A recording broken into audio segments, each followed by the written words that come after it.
Hello, Internet. This is M, your mistress of games, your editor, and your best friend. Today's episode is a little different because we're between content right now. We had Sorry We're Closed lined up, but then we hit our Patreon goals. Yay! And now we have to play Duke Nukem Forever on the main show and Lunar Dragon Song on Off the Deep End. Just wanted to give a quick thank you to everyone who joined our Patreon or raised their support levels to the OG Songcast tier to make that happen, and also curse you for subjecting us to that. The next episode that releases is also going to be our 10th anniversary, and it's a great time to get in any emails, reviews. We've even had someone say they're thinking of doing some fan art, which is wild. If you want to get in on the celebration, be sure to join the Discord. Right into our email address, or better yet, leave a 5-star review that I will then read on the show, because I did do that prompt and I forgot to go back and look to see if anyone did it. As far as this episode goes, this episode was a spur-of-the-moment recording last night while Braden and ZP were streaming, which they do most nights, and we're going to be picking up on that quite a bit in the coming weeks, just to continue the 10th anniversary celebrations.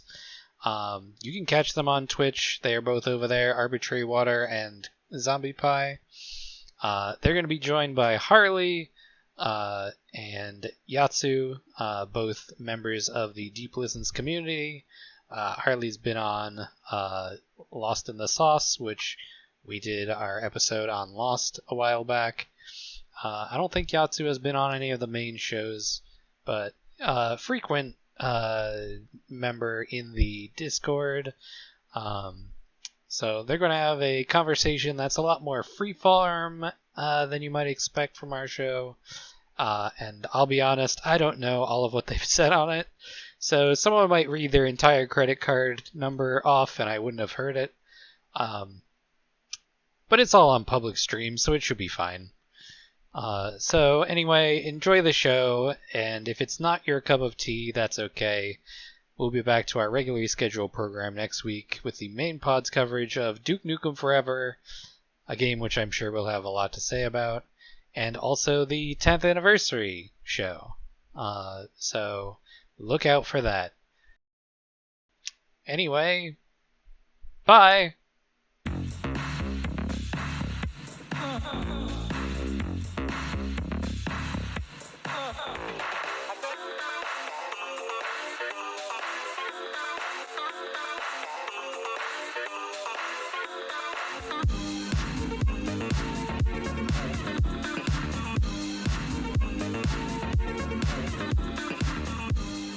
Hello, good people, and welcome to another episode of Off the Deep End, a Deep Listens podcast where we cover role-playing video games in depth. I'm your host, Braden Arbitrary Water Redacted, and I'm with some chuckleheads. I'm streaming the last story, but we're not ready to talk about it yet. I'm Harley. You might know me from Lost in the Sauce. Today, I'm on Not That Show. Just making up shows. Josh, dude, we can do this. We're professionals. This is a professional production from professional people talking about random shit. I think this is the first time in theory, in concept, that we've had Canadian. Canadian, introduce yourself. I've actually here. Technically been here before on like a different you did show. Those endurance run episodes that no one listened to. Wow. Yeah. You can call me Jay. I'm Canadian. We're here today. We're talking about our favorite Netflix nonsense. To start with, whether or not Lost in Space, the new show, is a good show or not. I think it is. I think it's fine. I just think that, like you've already talked about it, Harley, that they really don't do enough with that robot, even though it's a kind of interesting character. The robot in Netflix's Lost in Space is a fascinating character that they completely waste because he has 4 lines of dialogue in the entire show, and otherwise mostly just wanders around and points at stuff, like Legolas in Lord of the Rings, if Legolas were made out of titanium. Mm-hmm. I don't know. Legolas shoots that bow. That's pretty important, man. Does the robot ever fight anything? I've never seen this show.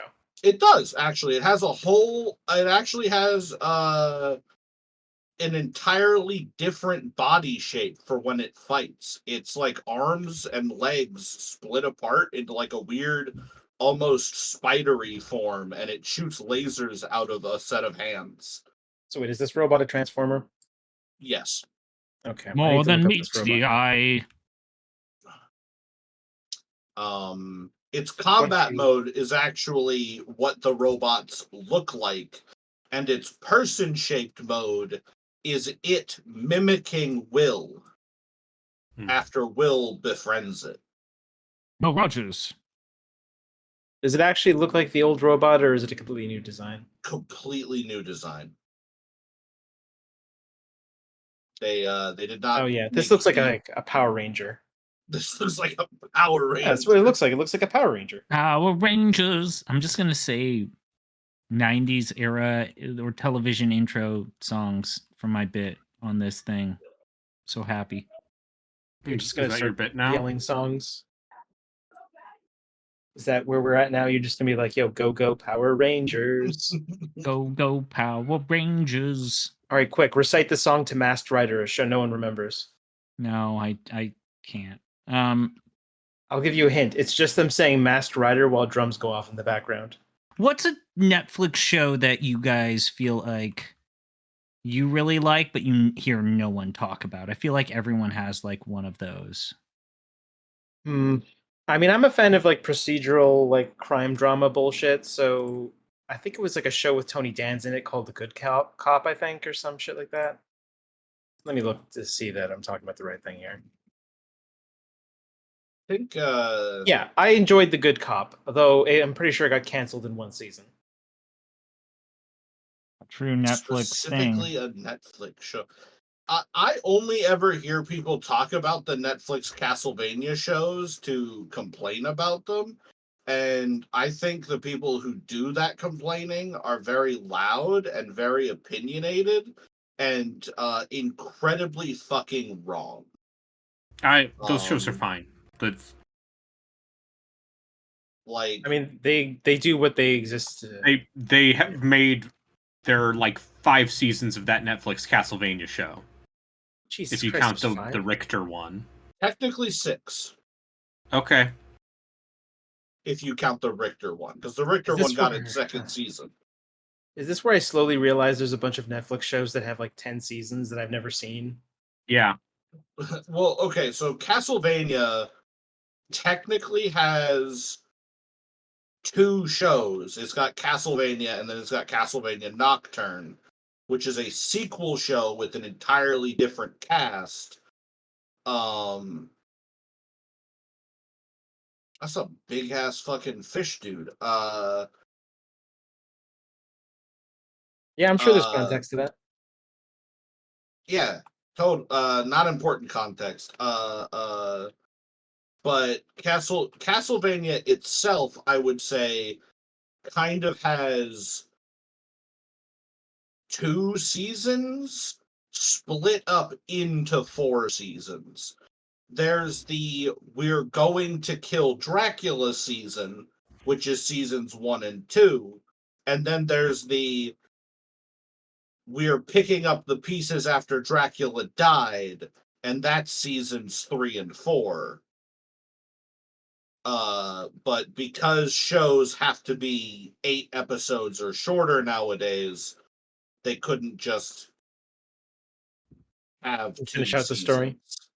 Yeah. There's an American Dad bit where they start a podcast and it's just them naming things. That's what the chat says. Yeah. That sounds like something American Dad would do. Oh, American Dad's not that terrible. Does that show still exist?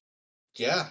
Yeah. The only one of those, like the Cleveland show got canceled, but no, Family Guy and American Dad are still trucking along, eh? Yeah.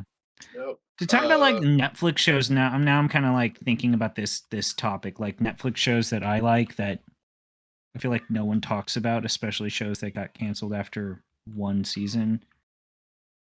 I know that I'm not, so I'm a softie, right? I think One Day, the British romance drama show, is pretty cool, or at least not cool. It's a good show. It has a girl by the name of Ambika Maud as Emma, and then Leo Woodall as a kid named Dexter. The whole premise is the fact that the two of them met at a graduation like event in college, and they've been in a relationship for 14 years, and it's 30-year-old people trying to come to terms with oh, we're not 20-year-olds anymore. What do we do? Yeah, as it turns out, that's something everyone has to deal with eventually, you know? Yeah. But that's the type of show that I would see that I'd be like, yeah, I'm not watching this because I don't want to deal with that shit right now. Even though I've technically already dealt with that shit in my life. So it is what it is. So is this another show that only got one season? It got 14 episodes. It sounds like they only wanted to do 14 episodes because it was based off of a book. Okay, so they did the story of the book and then just ended it. That's always nice when a show does that, you know? At some point, I will watch that Scott Pilgrim thing that Science Saru did. Oh yeah, Scott Pilgrim thing fucked pretty hard. I think it's cool that it's its own thing when they could have really just, redid Scott Pilgrim again. I agree. It's cool it's its own thing. I actually really love that it's its own thing because it means that there's now officially 3 canons for Scott Pilgrim. Comic book canon. There's the comic books, there's the live action movie, which was made before the final graphic novel was released. So its ending is completely different to the comic books. And now there's the anime, which is also completely different to the other 2 Scott Pilgrims. There's a whole Scott Pilgrim fucking multiverse. We just need a 4th Scott Pilgrim to have all the Scott Pilgrims. A 4th Scott Pilgrim has hit the building. We need a 4th Scott Pilgrim to bring the other 3 Scott Pilgrims together so that we can have the ultimate showdown of the Scott Pilgrims. Scott Pilgrim versus the multiverse. The Scott time is Pilgrim now. Oh, that just writes itself, doesn't it? Multiverse. What was Edgar Wright's last movie? Was it Baby Driver? Baby Driver was pretty good. I like Baby Driver. But yeah, well, other than who the main character is played by. But, that was something that came out after that movie. Braden. But no, has Edgar Wright done a movie since Baby Driver? At the risk of... apparently, yes. At the risk of sounding like a plebeian, what's up with the dude who did the main character of Baby Driver? He's a sex pest. Oh, right. He did a movie called The Last Night in Soho. Yeah, and apparently he's involved in the new Running Man. Yeah, the new Running Man movie. Do you think that's like a movie that they could pull off nowadays? I guess you could. No. Because the problem with making a new Running Man is you just make the Hunger Games. Yeah, I guess that's true. I don't think people realize that having the guy that did Family Feud be the host of The Running Man was like some of the most genius stunt casting ever in that first movie. Okay, but hear me out. Stanley Tucci. That's all. Stanley Tucci. Who's Stanley Tucci? The ultimate character actor that always chews up through the he's scenery. in the Hunger Games. Stanley Tucci is the guy with the ridiculous wig going, ha ha! But yeah, Stanley Tucci is... the pompous dude, got it. Stanley Tucci and Paul Giamatti need to have a fight over who is the greater character actor. All right. Uh-huh. That's my take. You know, on the topic of like weird things Netflix is involved in. Yeah. I heard there's a new Karate Kid coming out. Is Netflix involved in that, or is that just a thing that's happening? So it is a follow-up from Cobra Kai, and also the Jackie Chan, Jaden Smith Karate Kid movie. It's uniting the canons. Yeah, bringing it all together. Because that's what people want, right? I mean, people still like People Jackie love Chan Cobra anyway, Kai. I will say that it's the one show off of Netflix's television in exclusive, like Netflix TV's exclusive programming that people universally like. I've never actually watched Cobra Kai. I don't have YouTube. It's very TV, so hokey. I've never seen it. Wait, is it not on Netflix for you? I thought it was YouTube. It's on Netflix on Canada. Maybe that's like just a Canadian only thing where they decided we'll get Cobra Kai here. Maybe. It's a YouTube TV exclusive where I live. All right. Well, let me tell you about this thing called the internet. I don't trust it. Is that where I can get my hentai on demand? That's a different website. That's not Netflix. Yeah, no, there are other places for that if you want that. Yeah. Netflix got rid of Queen's Blade a long time ago. BoJack is Netflix's most popular original show. That's what the chat is saying to me. Man, BoJack is good and ended on its own terms. BoJack is like I can't watch BoJack just because it's like, man, this is too much. It's extremely depressing. It's too real. I don't even have depression or anxiety, but this gives me that feeling, and I don't like it. Yeah. Here's a question: has anyone here watched Tuca and Birdie? I have not watched Tuca and Birdie. Although I watched Tuca and Birdie. All right, but you haven't, Harley. Is what I'm inferring. Listen, I don't watch television. What's a TV? I only just started watching anime again because of the silly podcast I'm on. Oh, well, there you go. It's a perfect excuse to watch, anime, is to make a podcast about it. Yeah. And you end up watching The Big O and having a good time. That show's pretty good. Big O, Big O, Big O, Big O. Yeah. My favorite part about that show was finding out as I was editing it that the reason why the version I watched had a different theme song was because Freddie Mercury's estate was like, buddy, that's you're just doing a Queen song. Do you know that? Do you think Freddie Mercury would have been cool with it though? I am not in the place. I'm not in a place to be able to tell you what like musical art. There are so many different ways like musical artists who got very big when they were young and can end up. I mean, Mr. Freddie Mercury did once say that he didn't care what anyone did with his music as long as they didn't make him sound boring. Well, it's hard to make Freddie Mercury sound boring, that's for sure. Okay, but if there's anything I know about, Hollywood, is that they can find a way to do anything. Yeah, that movie's not very good. Imagine making a Freddie Mercury movie and thinking that you could like dance around the whole, hey, he kind of liked dudes issues. He was extremely gay. They actually danced around that? Yeah.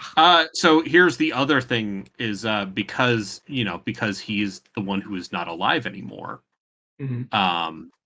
That biopic very much does its best to try and make the other members of Queen look more reasonable. Sure. I didn't actually watch. I never got a chance to watch the biopic for. You're fine. Freddie Mercury. Yeah, like if you want to, like I think most music biopics are bad, and that's why I think Walk Hard is very funny.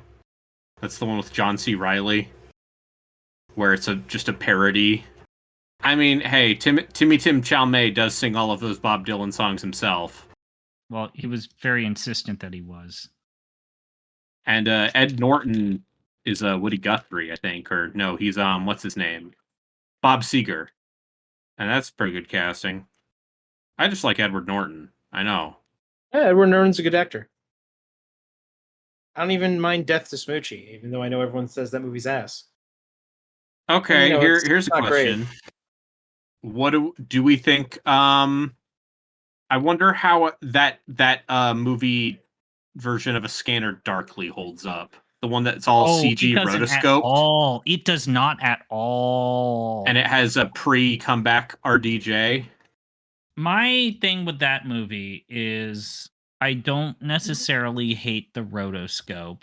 I don't necessarily hate non-linear story because it's based off of a book that feels like it's a person on methamphetamines and tripping on his balls, which is true, but it's just too much and also too little. I think we're gonna live through this to where, yeah, maybe Blade Runner will be the best adaptation of a Philip K. Dick story. Maybe, probably. People like that Man in the High Castle show. That's I don't know if I'm Amazon one of show, them. right? Yes. Yeah, honestly, I don't think I've ever watched that either. There's like a lot of shows that I have access to that I just haven't watched. I kind of just keep falling back to a lot of dumb bullshit. Hello. Hi, Gino. You're on the podcast, Gino. Welcome to the show. Welcome to our. We need to put an audio file out every week. Talking about shows that people don't talk about on the Netflix. But specifically, we were just talking about the mid-aughts adaptation of A Scanner Darkly, the rotoscoped one. Ah, yes. With Ed Norton. People don't talk about that. That is true. They don't. I have a show. It's not very good. I have a show that people haven't talked about. Have you heard of the television show that came out on Netflix, the real television show called The Curious Creations of Christine McConnell? Never heard of it. It fit the bill. Tell us more. All right. What if there was a baking show? Mm-hmm. That was creepy. Okay, so like British Bake Off, but a horror? No. This is what you've told me about this one. What if there was a show where there was a woman who lived in a mansion surrounded by puppets, and she has to bake things for social events and gatherings that she's going to? So, for example, like baking some sort of pot pie because she's having a guest over. And the cast of the show is a woman who's weirdly sexual a decent amount of the time. Mm-hmm. And then sexy goth lady, you say? Yes, a sexy goth lady who's the rest of the cast is a raccoon puppet that is missing a hand, a mummified cat puppet, and then a large person in a fursuit who I think is a werewolf. You think is a werewolf? You're not sure? Unclear. I won't lie to you. I would watch this show probably. I don't know if it's great or terrible. So how many episodes have you seen? 2. Okay. And my gast was flabbergasted the whole time. I couldn't look away, and I don't know if that's because the show is good or bad. Okay. So it could be a deer in the headlights scenario, but you can't confirm or deny yet. I can't, and if someone else wants to look and confirm or deny on my behalf, please do. The Curious Creations of Christine McConnell. It is a wild show that it exists, and I watched it. Another show that exists on Netflix that I don't know if any of y'all have watched. Have you watched Bee and Puppy Cat? Oh yeah, that's based off of the that YouTube short that came out like 15 years ago. Yeah, that show's real weird. It's good. Yeah. The art style is kind of incredible. It's a real chill vibe, but also it's utter nonsense. that is another one that I've watched Daisy watch, but never actually watched myself.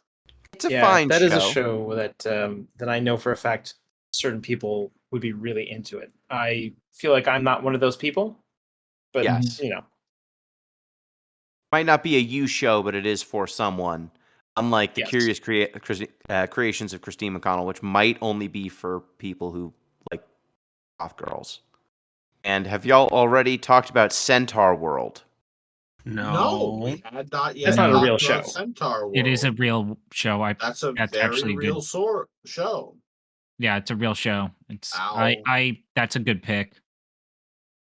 We did talk Yeah. about the Toucan animated series, but yes. Centaur World. Centaur World, I actually did watch some of this, is a delightful little show about a horse trying to escape a cartoon. Okay. A horse. So there's a horse in a war-torn, almost like Samurai Jack-esque, war-torn future sort of deal. She's with a rider, and she gets separated from her rider and falls through a magical portal that takes her to Centaur World, a world where everything is centaurs. Everything. Worm tars, mole tars, bird tars. Everything is centaurs, and they all talk and are whimsical and magical. It very much feels like that time. You know how after Adventure Time came out, like anyone who was doing something like vaguely musical and whimsical just got money? Yeah. Make their thing? That's basically what happened. That seems like how Centaur World got greenlit. It's got a song or two like every episode. It's whimsical and zany. And it is about this horse trying to get back to her rider in her home world. Going through zany adventures. And then it gets real fucked up. It does. It does all the things. It pulls that Adventure Time shit where it lures you in with its weird zany premise and then casually starts killing the people. most like existentially terrifying main villains you've ever seen in a show on you. Yeah. So it's like Gravity Falls and like all of the weird shit that Bill Cipher does. Yes. Yes. Kind of. Very, very much in that. Is that vein. like a trope that we had more recently where everyone was just like, yo, we made this show that's Yo, what if this kid's show was messed up? Yeah, like let me tell you about Gravity Falls and DuckTales, and I assume Star versus the Forces of Evil, and what's that? And Centaur Steven World. Universe? She-Ra. She-Ra, yeah, all of those things. So Centaur World is definitely of a piece with those, but there are a couple of things. The centaurs can shoot miniaturized versions of themselves from between their toes. Why? Can they all do that, or is that just one specific centaur? I believe they all can. Just something they were born with? And when they shoot the tiny miniaturized versions of themselves from between their toes, miniaturized versions are sentient and do feel pain. Wow, they always suddenly realize that they are alive and hate it. That's a fun visual gag whenever it happens. That's a good gag. There's also I'm just watching. There's a centaur who has the power. She's got a magical power to. She has a portal that goes to some sort of pocket dimension, and she's a kleptomaniac. So she just steals stuff and puts stuff in her hole. Yeah, put it in your hole. Yep, that's fun. So there's another one. If someone else has another different weird show. No, I feel like you're just naming off all these shows that I know that I didn't know existed and that potentially I should watch. Like I was gonna say, like, yo, Close Enough was pretty good, but that's like a normie show, isn't it? You know, a show no one ever fucking talks about that I watched all of that I'm sad didn't get a third season. What? Happy was a good show, but isn't that an FX show? Not a Netflix show? The first season, I think, was an FX show, and then Netflix picked it up for the second season, and then still canceled the third season. Yeah, that's when Can you Netflix explain to the dear listeners what Happy is? So Happy is a buddy cop show where the buddies are a 50-year-old washed up ex-cop actively dying of 12 simultaneous heart attacks and drug overdoses, and the other buddy is that cop's daughter's imaginary friend, Happy the Happycorn. And the cop is Christopher Maloney of Law & Order SVU fame. Yeah, sure. And Happy is voiced by Patton Oswalt. And the cop is also, for just no explained reason, also kind of a fucking superhero. Yeah. Like, he can pull off, like, feats of insane, superhuman endurance, for, again, no well-explained reason. Like, at one point, very early on in the show, he has to escape his own hospital room, and they can't take the stairs because there's some mobsters coming up the stairs, and the elevator's too slow, so he just jumps down an elevator shaft. It feels kind of like What If Crank, but but there was a tiny blue unicorn talking to the main character, and no one else can see. Okay, you needed to lead with that. Yeah, I feel like he would have sold me immediately if you just said that. Yeah, it's kind of like Crank, but instead of just Chef Chelios just muttering to himself, instead there's a little unicorn that shows up, and yeah, Christopher Maloney is doing drugs a lot. Doesn't know if the unicorn is real or not because he's doing so many drugs. Yeah. It's a good show. It's very entertaining. One of the recurring characters in the show is like a fucking actually Satan. Yeah. Who lives inside the mind of an Italian mobster. And he is arguably the main antagonist, and I don't think he ever actually meets the main character. It's a good show. You should watch Happy's a good show. You should watch Happy. Yeah, okay. Apparently that is not available in Canada, so I am what you call SOL. Again, maybe the only SOL I care about is the Satellite of Love. Braden, I don't feel like you've brought us a show that you feel like nobody talks about that you enjoyed. Well, actually, you know what? Now's the time. I said American Vandal. But no, I was going to say now's the time for you to finally make your push. Defend 100 Girlfriends. Do it. No, that's not on Netflix. It's on Crunchyroll. No. Okay. Otherwise we would have made ZP's mom watch it. Oh God, my mom does have recommendations, but we also don't have the audio set up for that because At some point we will teach your mom how to use Discord, and it will be very bad for all of us. Yeah, she's just going to be very disappointed. Discord would be like the end of me. I don't know if I can handle that. Not that I don't like the idea of ZP's mom hanging out with us, but what is up with y'all and ZP's mom? I randomly get called by her. It used to happen all the time, especially during the pandemic, and it became a charity stream mainstay. I see.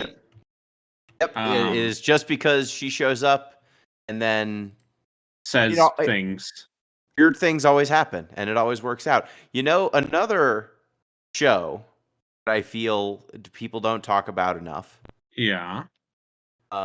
Is Teenage Bounty Hunters. That's not a real show. You're making that up. It is a real show, right? It got that's one 30 season. Rock bit. It got one season.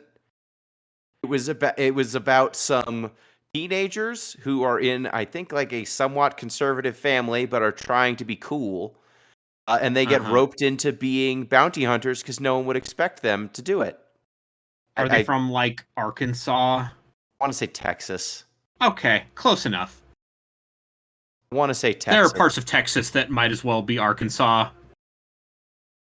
Yeah, so the premise, after denting their father's pickup truck, evangelical high school students and fraternal twins, Sterling and Blair Wesley, fall into bounty hunting for grizzled bounty hunter Bowser Jenkins in order to pay for the truck's repair without their parents' knowledge. Yeah, okay. That's a good premise. It's trying to think of something now. It only got 10 episodes. Can you believe the Teenage Bounty Hunters didn't get a second season? Oh, word? So have any of you heard of Archive 81? Yes, that show's great. Oh, that show's great. You know what? Also, actually, I think a I have Netflix heard show of that got one season, and also, I feel like not one enough season people ends on a cliffhanger, but it also it's fine because I think it works as a one season. But no, Archive 81's really good. Yeah, it's got all the. Oh, do you want me to explain the premise? Sure, go ahead. So Archive 81 is a show about a guy who he works for the Met, right? Or he works for the National History Museum. And he is a guy who restores and repairs film. And he gets a commission from a shady rich corporation to restore a bunch of tapes that were done by a college student woman in the 90s in this apartment building that burned down. And spooky shit happens. Like there is perhaps a blending between a similarity between the events that are happening in the present day and the events that happened in the 1990s. Oh. Yeah, I'd probably watch that. That sounds good. And also, there might be a little bit of devil worship. Yeah, so imagine if you would like Black Mirror, but more like horror. I realize that people like to call Black Mirror horror, but it really is like dystopian science fiction. And like, again, as Braden says, there be devils. But yeah, it's a combination of like found footage of this woman doing a graduate studies program where she is interviewing all of these people in a apartment building and kind of getting to know the residents, and then the guy restoring that footage who's like, wait, is that my fucking dad in this footage? Ooh. And then, ends on a cliffhanger. And then it gets creepy. But it ends on a cliffhanger? Yeah, it ends on a cliffhanger. I don't really like how the final episode ended. It's based on a radio drama, /podcast. Ah, okay. So you can find out what happens if you really want, but they had to do things differently because instead of it being this woman recording her tapes, it's videotapes. I see. Mm-hmm. I have another weird show that I don't know if anyone else knows exists. Well, you heard of Agent Elvis? Oh. Agent Elvis? This is the one with McConaughey, right? Yes. This is Matthew McConaughey as Elvis Presley in a show about Elvis moonlighting as a spy for the U.S. government. Was this a cartoon? It was, yes. It was created by Priscilla Presley. Yeah, I've seen this. Ex-wife of Elvis Presley. Sure. Caitlin Olsen's in it. Johnny Knoxville is in it. Sure. Cheadle is in it. Yo, Johnny Knox, that's a name I've not heard in a long, long time. Probably for good reason. The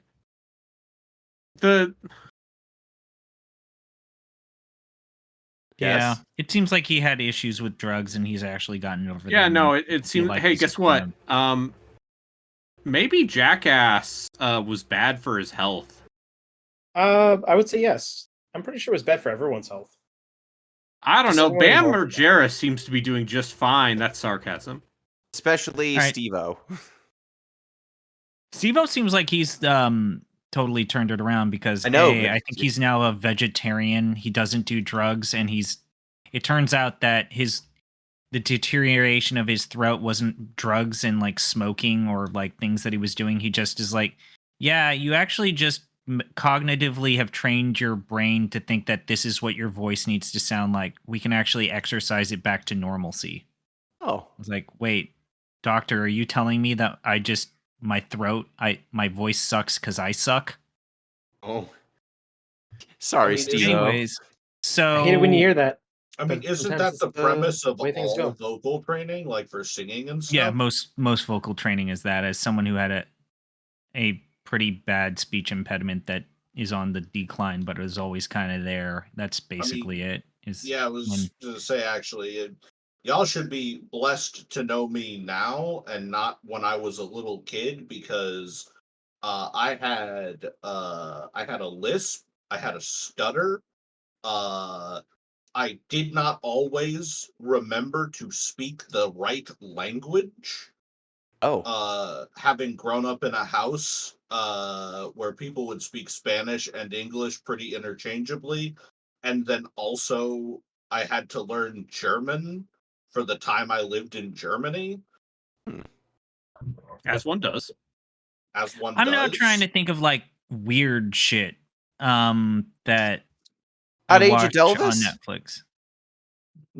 I mean, that definitely seems weird, but like, what about the Santa Clarita Diet? Like, that's a weird show. Santa Clarita Diet. That's a weird show that got canceled, but boy, is that show goddamn great.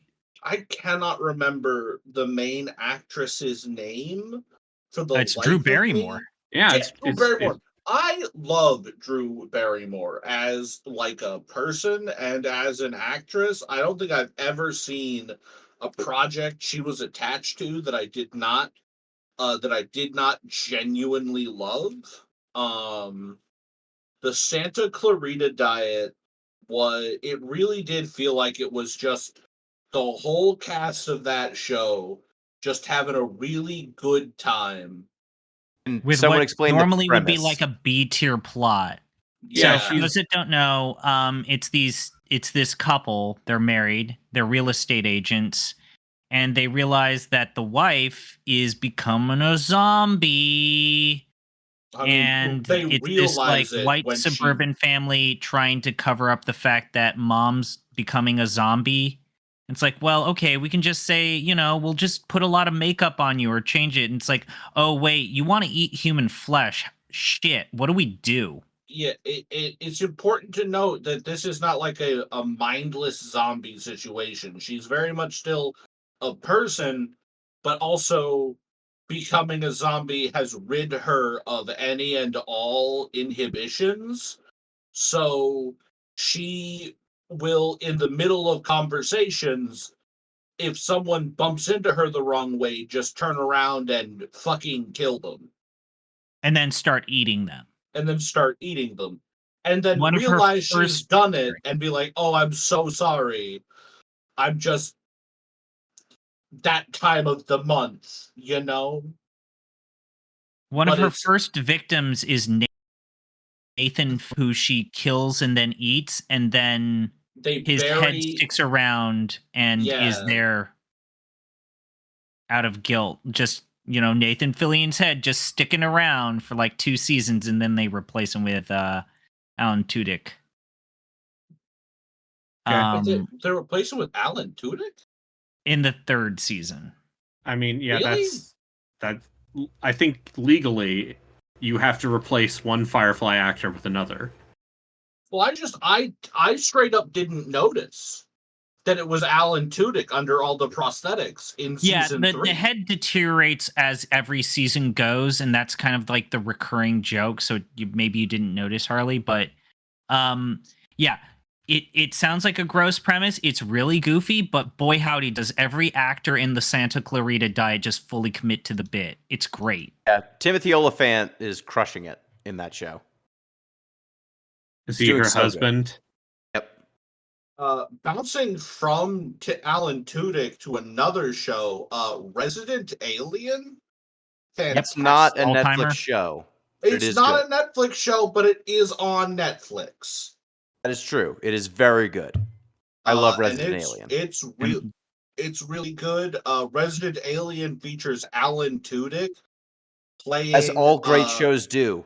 As all great shows do, it features Alan Tudyk playing an alien invader trying to recover a device he lost in the Rocky Mountains by disguising himself as a small town doctor, doing small town doctor things, while also slowly learning to be human and falling in love with one of his nurses, who is Native American, and I knew her name, and I can't remember it, and that makes me a bad Native American. Oh no! Oh no! They have to take away your. They have to take away my. They have to come take away my card. I'm gonna have to start paying taxes. Yeah, that's really the one you don't want to have to deal with, because geez, it's rough. And it actually does feature quite a lot of native characters, which is fantastic. And it also features a lot of native artists on the soundtrack. Hold it. What's that Netflix show that just came out that is in like it's in super northern Alaska? It's like above the 60th or something. It's a comedy about Inuit people who live in northern Alaska. I'm looking this up. Netflix comedy, you say? Comedy, Alaska. North of North. North of North. Sorry, Above the 60th is the name of a mod for Crusader Kings, which is also about Inuit people. It's okay. That's a Canadian. There's also a CBC production. The other recommendation that Google offered me was a show called Bigfoot Family. Well, that just sounds. So can I ask a question? Yeah, of course. I have a couple of friends who swear by the show and say that it's like super good. Like, oh my God, you need to see it. And every time I look up something, like whenever I look it up, it's like, this looks dumb and stupid and I don't want to watch it, is Love, Death, and Robots. So that varies from episode to episode very harshly. Love, Death, and Robots is an anthology series.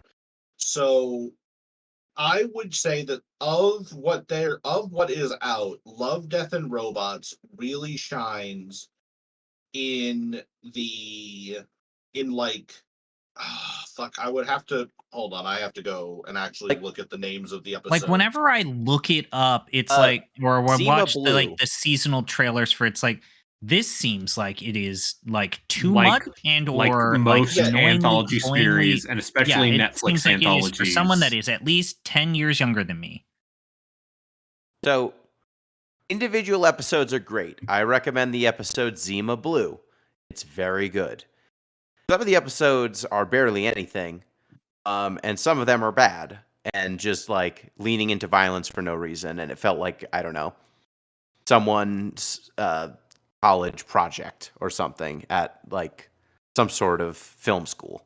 I would like to interrupt the audience for YouTube is suggesting me a video called Skies of Arcadia is a forgotten JRPG masterpiece. I mean, and I feel like I'm going to have an aneurysm.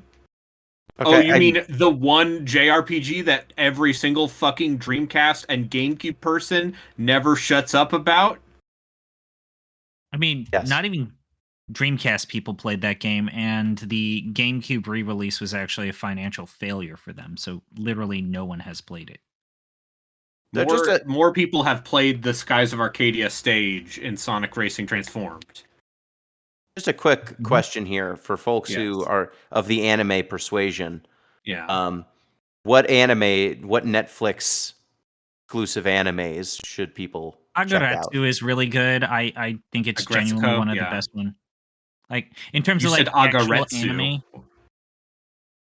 Yeah, it's Agretsuko, right? Agretsuko. Yeah, it's that about. show's very good. I mean, there's a whole genre of anime about millennial burnout. Because that's also what that Pokemon Concierge show is about. Oh yeah, I forgot about the Pokemon. There's like a surprisingly good amount of anime on Netflix that they just have for some reason. Like, honestly, that Romantic Killer show is pretty good. That was what I was gonna say. Romantic Killer is quite good. Delicious in Dungeon. Yeah. Like that Ranma 1/2 remake is really good, even though like parts of it are maybe not as well done as the original, but still like you don't get to see the nipples anymore because it's not from the 80s. Yeah, the nipples have been removed. Yeah, unfortunate. So best Netflix anime.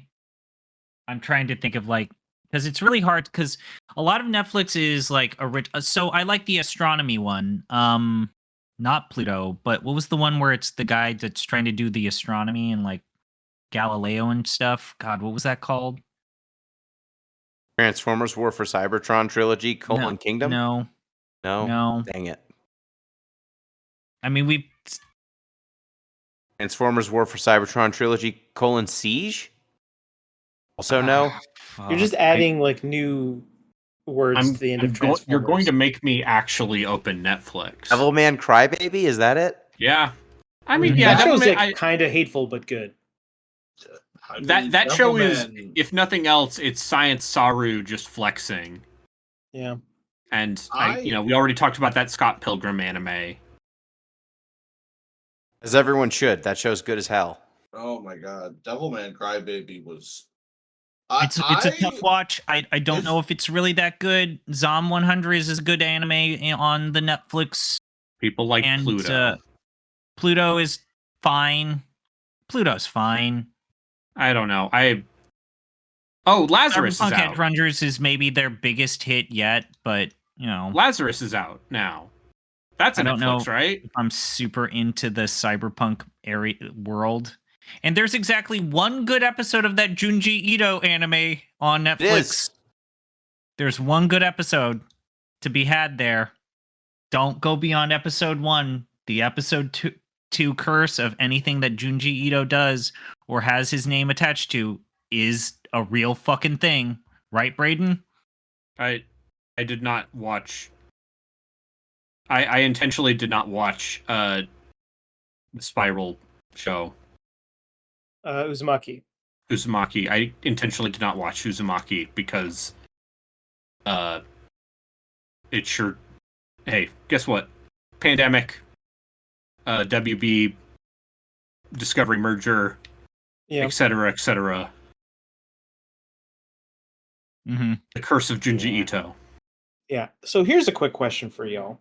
Yes? Did any of you make the horrible mistake of, let's say, being bored during the pandemic, watching that Baki Netflix show? Baki, Grappler Baki is a nightmare? A power fantasy. Like it's... Is it? I don't... I mean, the thing about Baki is that guy had that specific style of art to purposefully like he was not a great artist. I don't feel like I'm insulting anyone from saying that Baki looks bad, but he made something that was referential of that genre of like Dragon Ball Z power fantasy stuff, and like the whole purpose is to have big muscle man fight big muscle man Z, and you got to go through. And he just took it to the logical extreme. Yeah, and it's just like the most extremist maximal muscle man fucking show. Muscle Man fighting other Muscle Man show. I think one of the things that Netflix's version of Baki really kind of lost me with is that for some reason it starts in the middle of the third arc. Yeah, because an anime already exists for the other stuff. It's just a continuation. I think It's like how Full Metal Alchemist Brotherhood just kind of zooms through the stuff that it overlaps with the 03 anime. But it's still there in Brotherhood. And the first anime for Baki, the stuff that came before what's on Netflix, isn't on Netflix, or at least it wasn't on Netflix. So welcome to Netflix hell. Yeah, I don't even think it's like a recent show. Like it came out like 20 years ago, from what I understand. Yeah. So, but let's be honest though. Like, does Baki starting from the beginning, does that matter? It's such nonsense that does any of this shit matter? I think it would lend some credence to the idea that all the greatest fighters in Japan casually know and interact with a random 17-year-old as if he could beat their ass at the drop of a hat. Well, but that's the funny thing about that season that I mean, I've never read Baki. I have no idea what the fuck's going on. So maybe. Do you think I want to read manga? Yeah, like who reads? I do sometimes, actually. I watched Delicious in Dungeon and then I read the entire manga online, and that's wise. It's good though. It turns out Delicious in Dungeon is very good. It is. But what I was going to say about Baki though is that whatever they have on Netflix barely has anything to do with Baki. It's literally just random prisoners fighting random people in Japan in the most ludicrous ways possible. Half the time, no one's wearing anything but a leotard. Well, yeah, and it just treats it like this is a normal thing. Like this is a thing that people do. And it does that. It does that because it's the middle of the third arc of a fucking thing. Yeah, he's in theory needing to train and prepare himself for this upcoming boss dude. No, but he's not. Yeah. He doesn't train at all during it. The entire first season, people he's who just are trying weaker to than this dude to like get up to the echelons of like the top of the pyramid. No. I'm with Harley here. It's not. No, actually you're that not big with of a me. deal. You're not with me. I have to already beaten his Bajino. He's already beaten his father by the time. No, but he's like dealing with a new threat that's been already established in theory by the time that we get to this part of the show. Baki's new threat in that part of the show is going on a date with his girlfriend. Yeah, that's pretty good. Like the only reason why he gets into a fight is because a criminal happens to see him being on a date with his girlfriend, and then this random dude wearing nothing but a leotard comes and says, "No, I got you, Baki. I'll handle this while you date your girlfriend."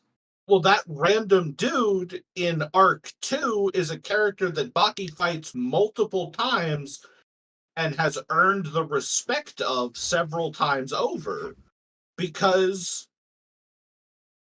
there were 2 full arcs that had already happened, and Netflix is just like, well, I guess they can watch the 20-year-old show if they want to know that. Yeah, except we won't read the manga. Except we're not gonna have it on our site.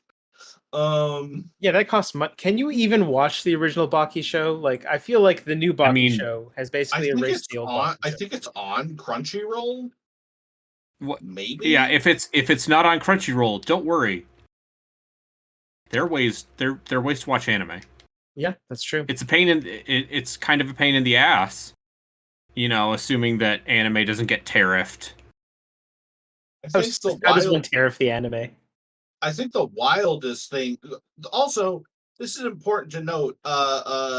Thematically speaking, Baki is not even necessarily about which muscle dude has bigger muscles. No, it's actually technique. It's not even technique. It's more about like which muscle dude's ideology is correct. Yeah. like Baki and his dad fight, and it's not supposed to be, oh, is Baki stronger than his dad? It's supposed to be, is Baki's outlook on life powerful enough to overcome his father's apathy for One life? might say, Harley, that is the core of all shonen anime. That is But it is more the core in Baki. That's fair. That's fair. That is all shonen anime, and then Baki was like, yeah, but we're gonna wear it on our fucking sleeve and make sure you know it. Listen, I watched the Chunin exam arc. I remember when Naruto fought Neji. Yeah. And it was a battle of ideology. Yeah, and it was like a ripoff of that one Cowboy Bebop movie. Yeah, they completely like stole the choreography from the Cowboy Bebop movie for that fight. That would not surprise me. That surprises me because Neji's fighting style is fairly unique as far as I'm aware. But also, I've never watched Cowboy Bebop, so I don't know enough about it to dispute it. I remember that being a thing when I was a youth. I do know that the opening of the first episode of Ruby rips off the opening of Cowboy Bebop. Yeah. And that is on Netflix, I think. Ruby Ice Queendom? Or whatever, the anime version? Yeah. That whole bit where like Ruby's in the dust shop with her headphones on listening to music and then the robbery happens around her, that's bar for bar the opening of Cowboy Bebop. Yep. And they're not even subtle about it. Yeah, see, the great thing about Ruby is that I've said this before and I'll say it again. Ruby's greatest strength is that it stands between, especially those early seasons, stand right between being professional productions and being amateur fan things. And so they get away with everything. Yeah, they get away with a lot. See, they try after Monty Oom's passing. Yeah. Rest in peace, the GOAT. R.I.P. After Monty Oom's passing, they continued to try that kind of semi-referential, semi-parody stuff, and it just didn't hit the same way because, and I 100% feel justified in saying this, the entire rest of the crew behind Ruby is not Monty Oom. Yeah, I mean... They will never be Monty Oom. No. He somehow the only man who ever made good machinima of a bunch of ladies from video games fighting and then said, what if we made a real show out of that? And honestly, the fact that after he passed away, they tried to like kind of push his family out of the production and shit. Yeah. It's almost like Rooster Teeth was kind of a maybe not a great organization. Maybe not a great organization.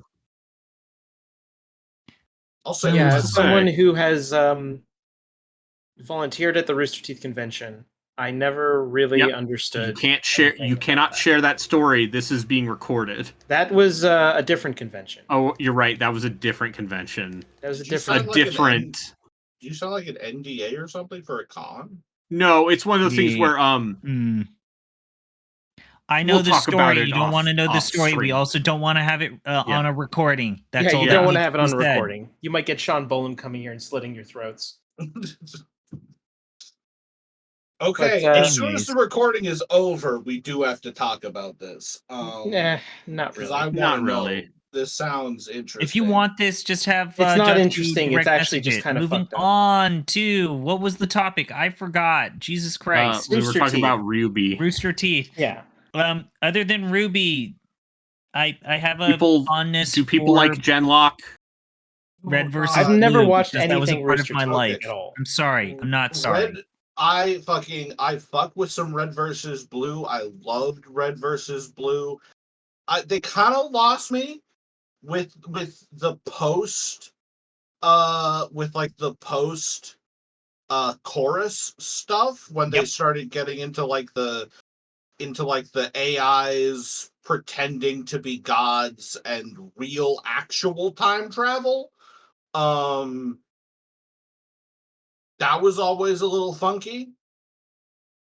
Not gonna lie. Yeah, that sounds like they kind of just jumped the shark there. Like the parts of Red versus Blue that I saw that I liked was just like dumb jokes that happened to be, animated using Halo characters.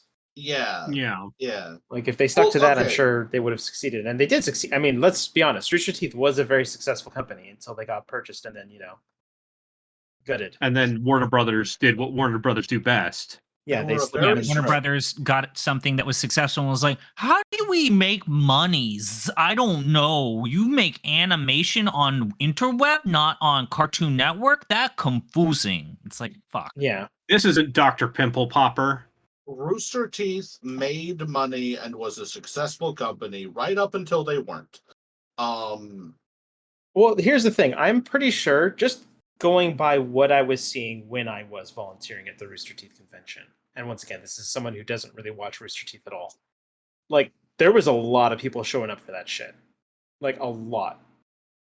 It was what I would call a bigger convention than one of the biggest conventions in Toronto, which is Fan Expo. Like, more people showed up to the Rooster Teeth convention in Austin, Texas, than Fan Expo in Toronto, which is more or less like Comic-Con in Canada. So, like, people loved that shit, whatever that stuff was.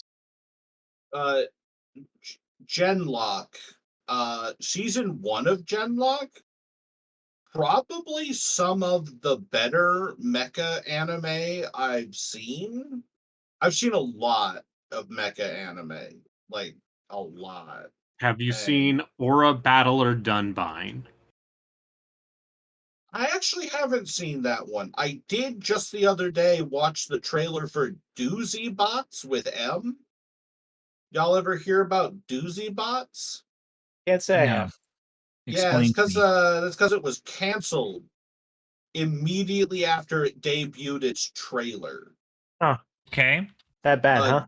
Yeah, Doozy Bots was one of the first attempts to bring Gundam to America, and it failed so hard that the show itself didn't even air in Japan. Oh, so is this like the Final Fantasy Mystic Quest of Gundam? Basically. Except even that got released in Japan, called Final Fantasy USA. Doozy Bots was about a bunch of, I want to say high schoolers, because it's always high schoolers, who had a wacky scientist who could transfer their minds into the bodies of their robots. Very similar to Genlock, who, did it 30 years later, 40 What you're years saying later. is Rooster Teeth copied Doozy Bots. Yes, that's what I'm saying. To go back to our theme of talking about you heard it Netflix here first, shows, Rooster Teeth. We're calling you out. Whatever's left of the husk of the company, come fight us. I just thought of That's something. right, Zaslav. All right, I just thought of a Netflix show. I just thought of a Netflix show. Remember that one time I didn't let your mom into the convention hall? Jesus Christ. Zombie Pie, go. The End of the Fucking World. The End of the Fucking... That's the... Hold on, just so I remember correctly. Isn't that the show about like a teenage psychopath who kills animals? Who wants to murder his own girlfriend? Yes, but then she develops a relationship with him, and she starts playing into the whole like, "Oh, I'm going to be your next victim." I remember that show. That was it's two like let's say not super well adjusted. It's also based off of I think a comic. I mean, all the best canceled Netflix shows are based off comics. Let's be real here. Happy is based off a graphic But it is novel. two psychopaths that have fallen in love. Someone needs to piece the dots that one of them is actually a big, huge threat. And it's just like these two recalcitrant teens, I think young adults that are falling in love. The weird thing is they made a short film for it that was like later used as the pilot. The short film is like considered lost because they only put it on like a promotional account or a website that's defunct, and then eventually it turned into a Netflix show that had a season in 2017, and then they took a 2-year hiatus to make the second season, and the third season is probably never going to happen. Yeah, that sounds like a Netflix show. It's good. Obviously, drug use, dark themes, dark everything. Now I'm trying to think of like other things that are like underrated. I mean, there are shows that I see on Netflix all the time that I don't watch. Like, there's a buddy cop show called The Happy Time Murders. That's not a Netflix show. That's, that's a movie that came out in theaters. Jim Henson's son directed that movie. That was a movie? That's a movie? That yeah, movie's bud. deeply fucked up. Jim Henson's son directed that movie. It's not like very good. There's a weird puppet orgy at one point. Yeah. It's no Meet the Feebles. I mean, if you're going to have puppets, you might as well use them to get around doing shit you wouldn't normally be allowed to do. Once again, Peter Jackson, ahead of his time. It's like how in cartoons or like in anime and shit, you can like really fucking brutalize people and then still you're allowed to market it to fucking teenagers. I've seen Battle Angel Alita. But then you can't just casually be like, yeah, this is a kid's TV show.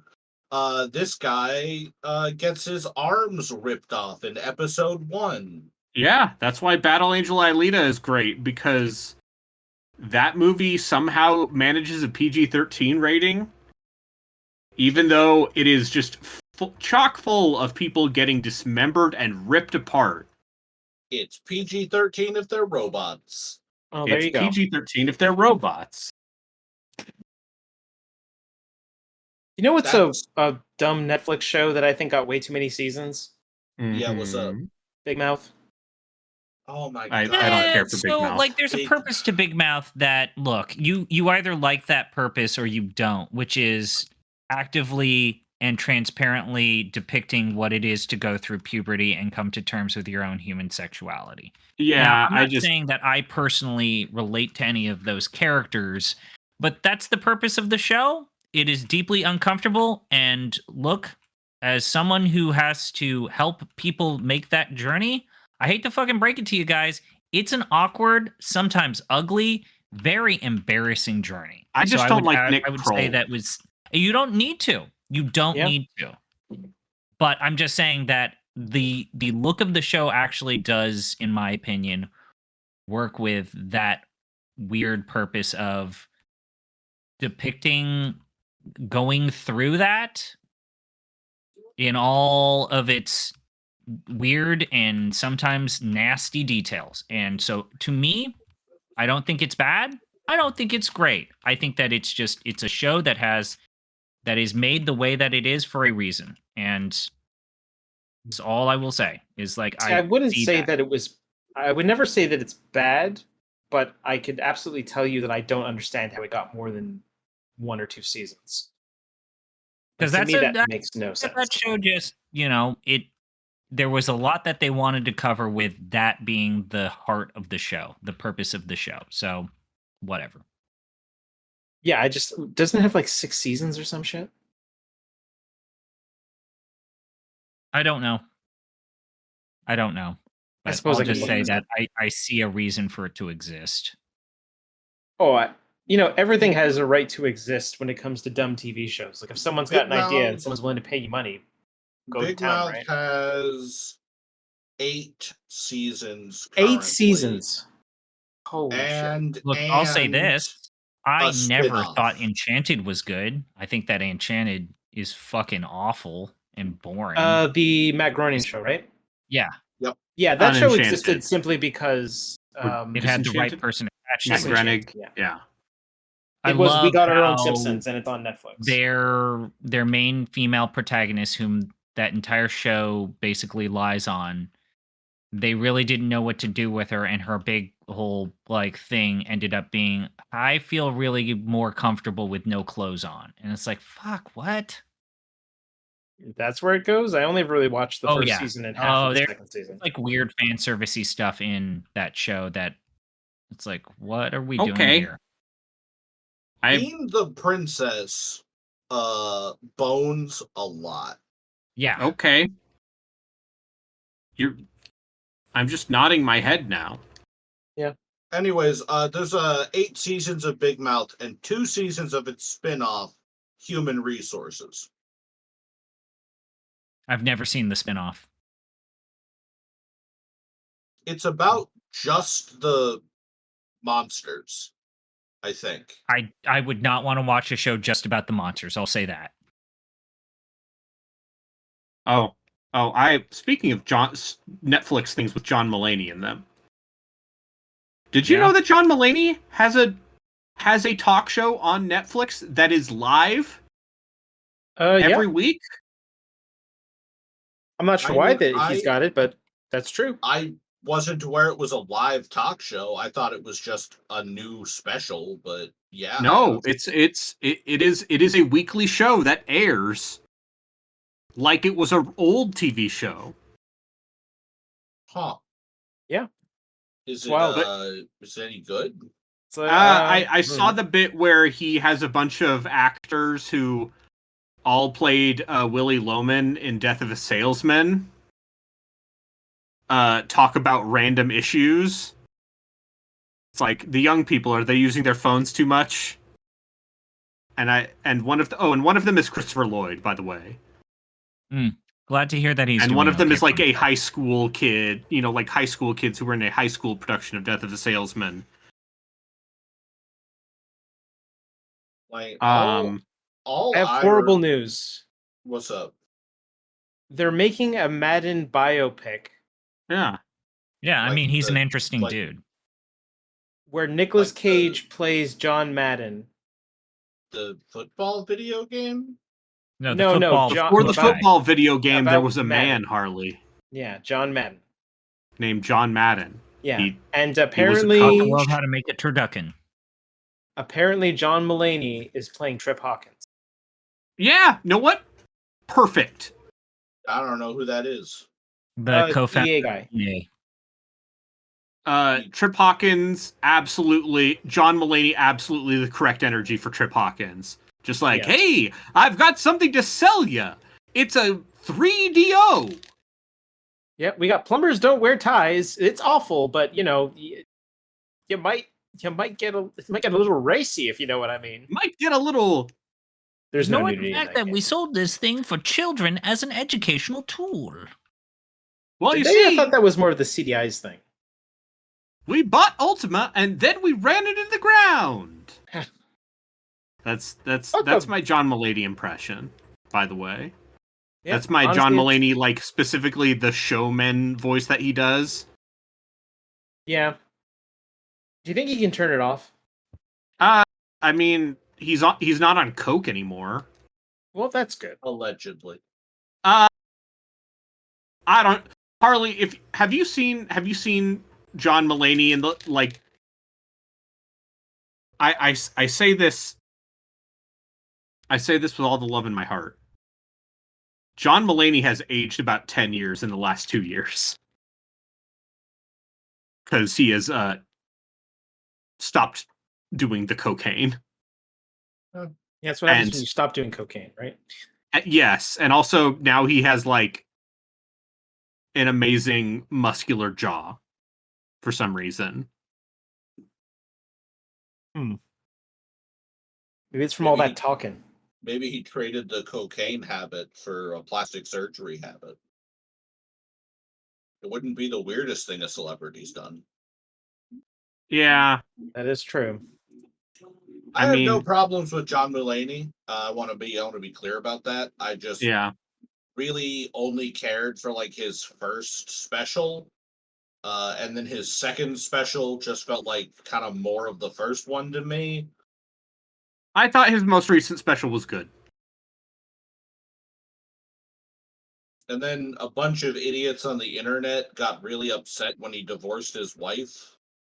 He did have a baby with someone else, which I feel like is a no-no. Let's just say that seems like a good reason one would ask for a divorce. Okay, but here's the thing: is if your husband relapses and gets on coke again, and then has a baby with Olivia Munn. My understanding of the timeline, without going into great detail, was that he relapsed. They separated, but had not yet divorced, and then he got Olivia Munn pregnant. Post separation, pre-divorce. Yeah. Mm-hmm. But okay, let's talk about shows rather than gossip. Anyway, I think his new show. I want to watch his new show. Yeah, that's my hot take. I can't look at his new show because for whatever reason I can't log into Netflix right now. So when you say new show, you mean the the night show, or is it a different? Yeah. Show? Yeah, I don't know. I appreciate that basically John Mulaney's like, you guys do know I'm kind of a fuck up, right? Like I'm not just a lovable fresh-faced lad. Yeah, most people aren't. Also, some responsible for some pretty good SNL skits back in the day. Mm-hmm. Back in the day, he was really good at SNL SNL. Whenever he guests on SNL, it's usually a good time. What's Bo Burnham up to these days? Probably what nothing. is Bo Burnham Probably doing? making songs. Born in 1964, Jeffrey Bezos. Well, it's like he made that one special where it was all entirely in his fucking like shed. Yeah. Released it on Netflix, and then as far as I'm aware, just kind of has he been attached to any other films? Because I thought that film he directed, what was it called? Middle. Oh, right. The one where it's the girl in middle school. What was that show? You're gonna think I'm weird. Can I just ask it without what was that show where it was those two adult women trying to be teenagers and it was about women discovering masturbation? I have no idea what you're talking about. I'm sorry, I have not seen the hentai in question. The show I think you're talking about, Arbitrary Water, is 8th Grade. Yeah, 8th Grade. That's a good movie.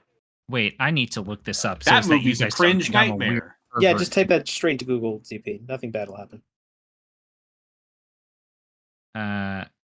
Show.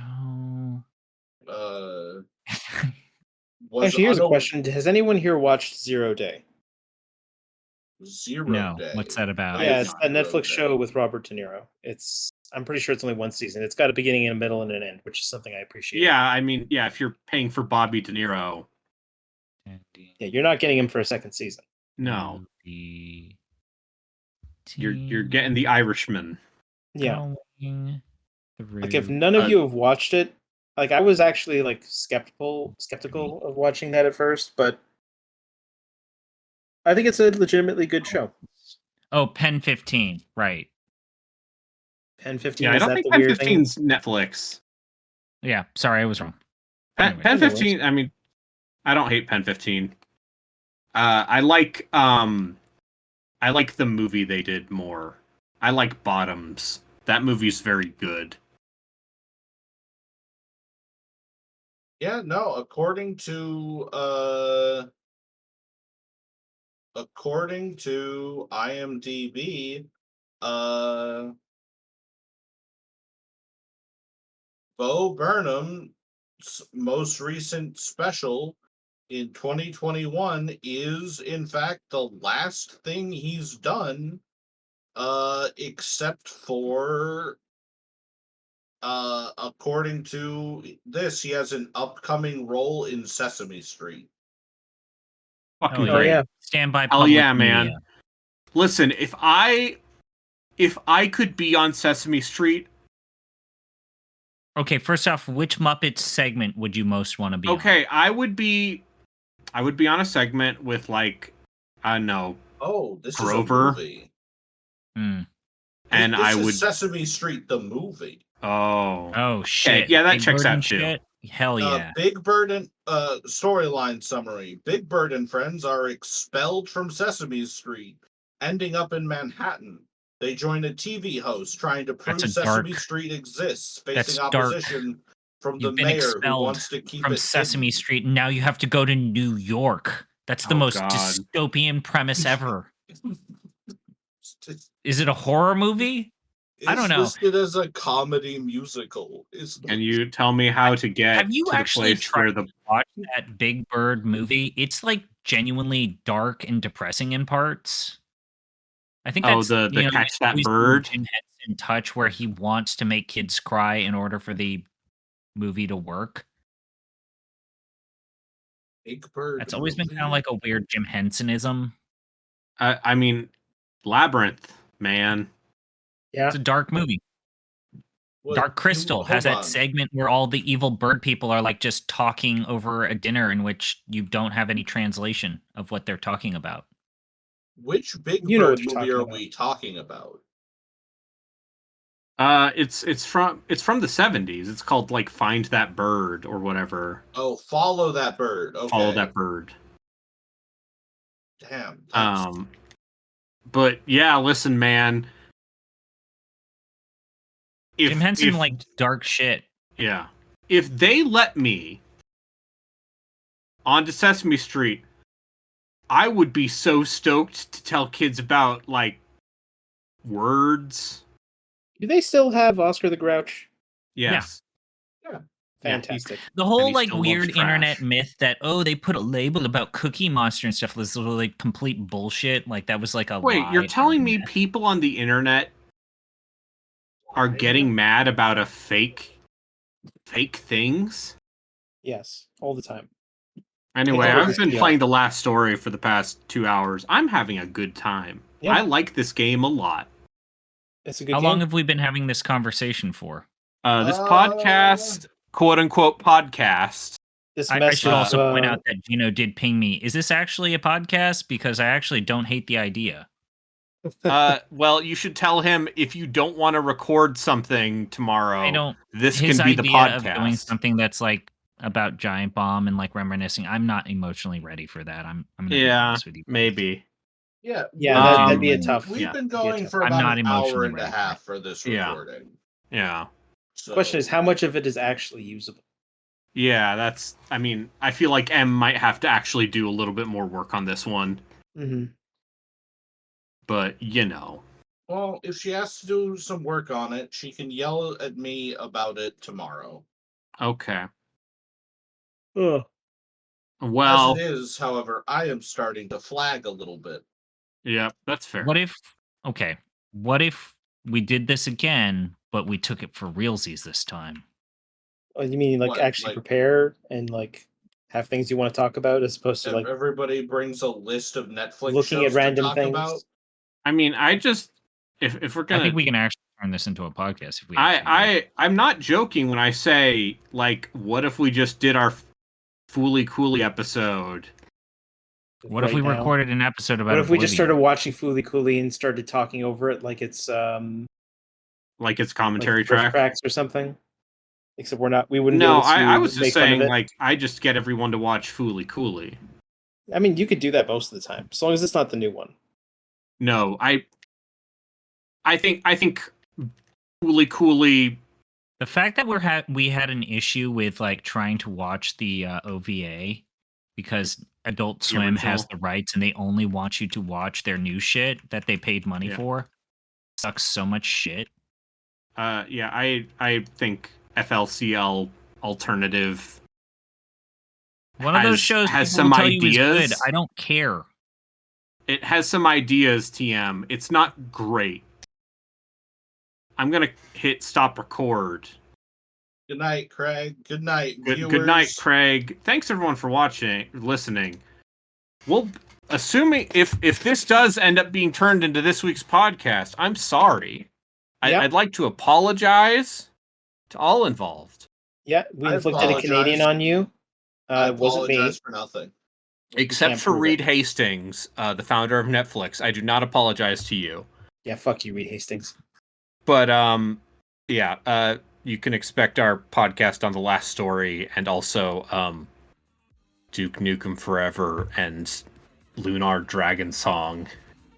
And I think you're recording the Type Zero podcast too, right? The first Type Zero that's why I was like, I kind of don't want to do a Giant Bomb podcast. Also, it's like you're gonna make me cry, then you're gonna make me go down the bummer hole. Get angry again. Yeah. And I need to get introspective with your podcast. Yeah. All right.